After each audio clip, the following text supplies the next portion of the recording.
1 दिसंबर 1979 की सुबह थी। ठंडी हवा में गर्माहट थी। संसद के सेंट्रल हॉल में एक ऐतिहासिक बैठक चल रही थी। जनता दल के वरिष्ठ नेता मधु दंडवते मंच पर बैठे थे और सामने देश की किस्मत लिखी जा रही थी। प्रधानमंत्री के नाम का ऐलान होना था। लोगों को उम्मीद थी कि वीपी सिंह या फिर चंद्रशेखर जैसे दिग्गज नेता में से कोई नाम सामने आएगा, लेकिन तभी वीपी सिंह ने सभी को चौंकाते हुए देवीलाल का नाम प्रस्तावित कर दिया। सेंट्रल हॉल में सन्नाटा सा छा गया। चंद्रशेखर ने बिना देर किए समर्थन कर दिया और दंडवते ने देवीलाल को नेता घोषित कर दिया। तभी देवीलाल ने माइक संभाला और अपनी गूंजती आवाज में बोले, मैं हरियाणा में ताऊ कहलाता हूँ और ताऊ ही रहना चाहता हूं। मैं प्रधानमंत्री पद के लिए वीपी सिंह का नाम प्रस्तावित करता हूं। तभी चिल्लाते हुए अजीत सिंह ने समर्थन कर दिया और कुछ ही मिनटों बाद वीपी सिंह को नेता घोषित कर दिया गया। इस पूरे घटनाक्रम को देखकर चंद्रशेखर थोड़े मायूस जरूर हुए, लेकिन कहानी अभी यहीं खत्म नहीं हुई। भारत का ऐसा नेता जिसे युवा तुर्क नेता के रूप में जाना गया, जिसने अपनी राजनीतिक जीवन की सबसे लंबी पदयात्रा की, जो कि 1983 में की। कन्याकुमारी से दिल्ली तक 4260 किलोमीटर की पदयात्रा। इस यात्रा का नाम दिया भारत यात्रा। ये यात्रा राजनीति नहीं, विचारों की खोज थी। हर गांव, हर शहर, हर आदमी से मिलते, समझते, संवाद करते। यात्रा के दौरान उन्होंने कहा था कि अगर यदि सत्ता की तलाश होती तो कार में बैठता। मैं तो भारत की आत्मा को खोजने निकला हूं। अपने इसी नारे के साथ उन्होंने अपनी पदयात्रा को भी सफल बनाया। फिर आया साल 1991, जब उनकी सरकार गिर गई, लेकिन चंद्रशेखर की छवि हमेशा सादगी, सिद्धांत और साहस की रही। सत्ता के लिए साध्य नहीं, साधना थी। वो उन नेताओं में से थे जिन्होंने सत्ता को कभी आत्मसात नहीं किया, बल्कि खुद को हमेशा जनता का प्रतिनिधि ही माना। उनकी आत्मा गांव की मिट्टी में थी और नजरें हमेशा भारत के आम आदमी की तरफ थी। आगे जो बाजी पलटी उसे जानकर अब आप लोग भी हैरान रह जाएंगे। ऐसे ही किस्से कहानियों के लिए सब्सक्राइब करें हमारे चैनल द हिंदी टॉप को। बेल आइकन दबाना ना भूलें ताकि आप तक पहुंचे हमारी हर खबर सबसे पहले।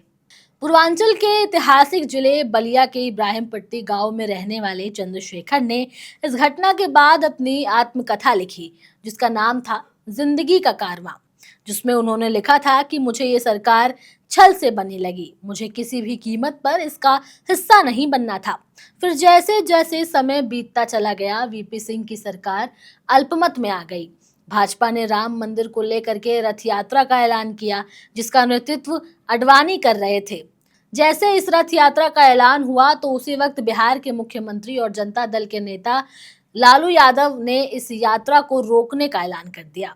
जैसे जैसे रथ आगे बढ़ता रहा, दिल्ली की सरकार की सांसें कम होने लगी और फिर वही हुआ जिसका सभी को डर था। बिहार के समस्तीपुर जिले में लॉ एंड ऑर्डर का हवाला दे करके लालू यादव के आदेश पर लाल कृष्ण आडवाणी गिरफ्तार कर लिए जाते हैं। समस्तीपुर के तत्कालीन डीएम आरके सिंह ने उन्हें गिरफ्तार कर लिया और इस तरह से वीपी सिंह सरकार की रुकती हुई सांसों की गिनती खत्म हो गई और भाजपा ने समर्थन वापस का ऐलान कर दिया और वीपी सिंह भी प्रधानमंत्री से पूर्व प्रधानमंत्री हो गए। देश में अस्थिरता छा गई थी। ऐसे माहौल में राजीव गांधी ने एक कदम उठाया, जिसने चंद्रशेखर की जिंदगी को एक नई दिशा दी। अक्सर ऐसा कहा जाता है कि राजनीति में दोस्ती कम, समझ ज्यादा मायने रखती है। इसी समझ के चलते राजीव गांधी ने रात 11 बजे चंद्रशेखर को मिलने बुलाया था। प्रस्ताव रखा, सरकार बनाइए, हम समर्थन देंगे। चंद्रशेखर ने जवाब दिया, मेरे पास नैतिक आधार नहीं है। लेकिन हालात ऐसे थे कि चंद्रशेखर को देश हित में जिम्मेदारी लेनी पड़ी। अब चंद्रशेखर जब प्रधानमंत्री बने तब देश गंभीर आर्थिक संकट में था। वित्त सचिव विमल जालान ने उन्हें पहला नोट दिया। आईएमएफ और वर्ल्ड बैंक के बिना देश नहीं चल पाएगा। संकट गहरा था, लेकिन चंद्रशेखर के इरादे उससे भी मजबूत थे। 3 दिन बाद ही उन्होंने वरिष्ठ अधिकारियों की बैठक बुलाई और कहा कि देश को सच बताइए, लोग साथ देंगे। उनके इसी स्पष्ट दृष्टिकोण के कारण उन्हें तपस्वी प्रधानमंत्री कहा गया। उनकी सादगी, स्पष्टता और नेतृत्व शैली ने उन्हें जनता के करीब ला खड़ा किया। कुछ ही हफ्तों बाद चंद्रशेखर सार्क सम्मेलन में मालदीव गए। वहां उन्होंने बिना तैयारी के ठेठ हिंदी में भाषण दे डाला। भाषण ऐसा था कि पाकिस्तान के प्रधानमंत्री नवाज शरीफ तक प्रभावित हो गए।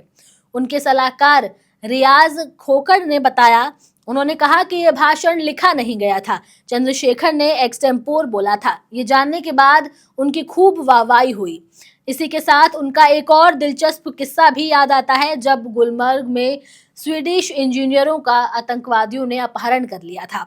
तब उस समय चंद्रशेखर ने सीधे नवाज शरीफ को फोन मिलाया था और कहा कि भाईजान, आप क्या बदमाशी कर रहे हैं। नवाज शरीफ ने जवाब दिया कि ये तो आतंकवादियों का काम है। चंद्रशेखर बोले, दुनिया के सामने जो चाहे कहिए, लेकिन हम जानते हैं कि सच्चाई क्या है। कुछ ही दिनों बाद इंजीनियर भी रिहा हो गए। प्रेस को भनक तक नहीं लगी। एक हैरान कर देने वाली बात यह थी कि बागी बलिया के नेता चंद्रशेखर सिंह प्रधानमंत्री तो बने, लेकिन तब के 7 रेसकोर्स रोड और आज के लोक कल्याण मार्ग यानी प्रधानमंत्री आवास में वो कभी नहीं रहे। वो या तो 3 साउथ एवेन्यू में रहते थे या फिर हरियाणा के भोंडसी आश्रम में। उनके बारे में एक समय उनके बेटे नीरज शेखर बताते हैं कि सुबह 4:30 बजे उठते थे, योग करते थे, 8-10 किलोमीटर पैदल चलते, खाने में रोटी सब्जी, ना मांस ना कोई तामझाम, गर्मी हो या सर्दी कभी कोई शर्त नहीं।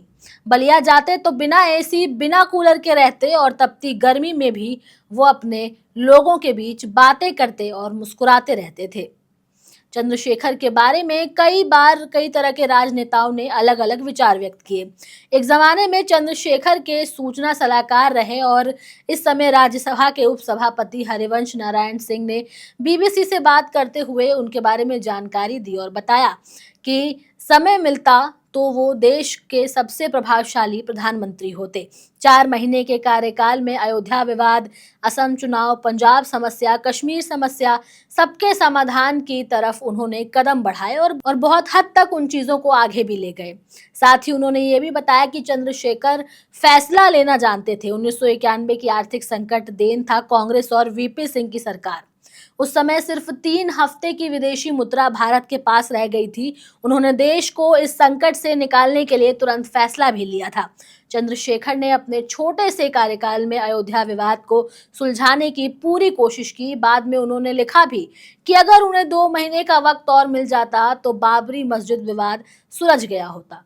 खैर, ये समझना जरूरी है कि चंद्रशेखर केवल एक प्रधानमंत्री ही नहीं, बल्कि वो क्रांति की वो चिंगारी थे जो एक समय में कश्मीर, पंजाब आर्थिक मामलों को निपटाने की काबिलियत रखते थे।